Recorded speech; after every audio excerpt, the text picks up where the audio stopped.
We're almost halfway through 2025, and so far, the United States markets have had the highest earnings growth of anywhere in the world while posting the lowest rate of return of any stock market around the world.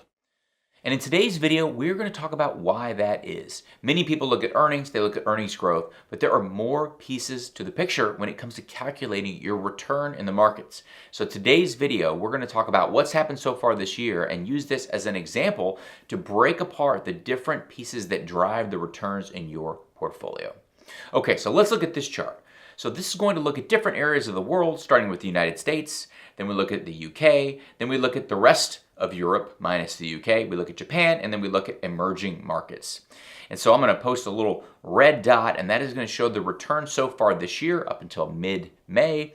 And as you can see, the United States is basically flat, maybe up around 1%. The UK is up about 17, 18%. The rest of Europe is up even more in the low 20s. Japan is up around 10, and emerging markets are up around 8%. And so essentially we've got close to zero, and then we have some great numbers from the rest of the world. Well, what is driving that? What are the underlying components? Because it's not just earnings. As a matter of fact, this year, earnings has been a very small part of the story. And so let's look and say, what is underlying the total returns when you think about global investing? And so the first thing that we want to look at is what is the income? So what is the dividends that these different areas are kicking off? And so that's this yellow area. Now, dividends or income is always going to be positive. You can't have a negative dividend. They're not going to take money from you from an income standpoint. And so in the United States, it's actually a pretty small component. Dividends are pretty low in the United States markets right now, at least the S&P 500. And then you go to the UK, and then you go across the board. And as you can see, income is driving a small piece of this, but it's just a small piece, and it's always positive. So now let's go to the next piece, which is earnings growth. And this is what most analysts look at. This is what a lot of investors look at. And of course, it's important to see how are earnings growing. But let's just look and see what's happened around the world.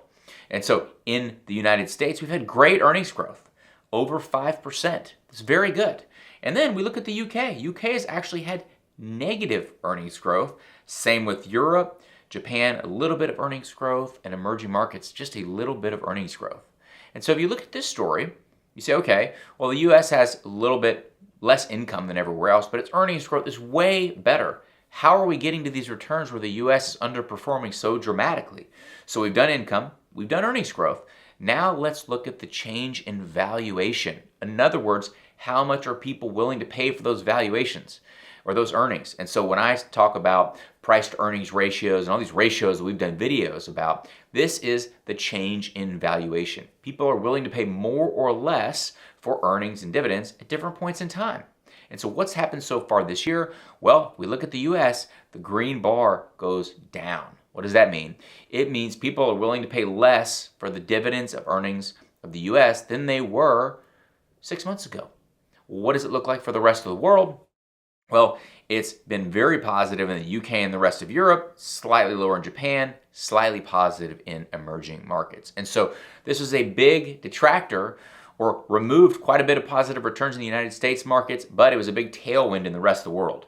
So people said, hey, we're willing to pay less for the dividends and earnings in the United States, and we're willing to pay more for the rest of the world. Now, why is that? No one really knows. However, keep in mind, people have been paying more for a long time in the United States. People have been paying less across the world, and sometimes these things go back and forth, okay? You just have an asset class over in the United States, it's expensive. You have the rest of the world that's cheap. Sometimes this is called a rotation, where people just start buying cheaper assets, and it drives up the valuations. And we say, okay, well, there's still a gap here. We've got our income, we've got our earnings growth, and we have our valuation change. That's mostly what I hear about. But here we are talking about global investing, investing in countries outside of the United States. And an important component when you're investing in outside of the United States is what's called FX. And so that's this kind of pink color here that, as you can see, is a pretty major factor across the world for all of these areas. And so the UK, Japan, pretty much everywhere, this pink bar is contributing positively to the total rate of return in these asset classes. So what is FX? The FX is your currency return. If you look at the United States, you notice there is no currency return. And why is that? Well, because we're measuring everything in US dollars. And so when we think about currency, how did the currency do in these countries? It's relative to the US dollar. And so in this case, the US dollar got weaker relative to pretty much all the currencies that are being measured here. Or said another way, the currencies around the world got stronger compared to the US dollar. And so you might hear terms a strengthening dollar or a weakening dollar. Well, if you're just investing in the United States, that doesn't have as much of an impact. But when you're investing around the world, a weakening US dollar, which is what we've seen, has a major contribution to positive returns in your international portfolios. And so going back to summarize, we have our dividends, which is the income stream, which is never negative, right? Then we have our earnings and earnings growth. Then we have our valuation change, which is how much people are willing to pay for those dividends and earnings. And then when we're talking about global investing, you have your FX or your currency returns, which prior years has been a detractor to international. And this year, it has really boosted returns. And that goes back and forth. But this is just an important component in addition to those other three that we've talked about when you're talking about global investing.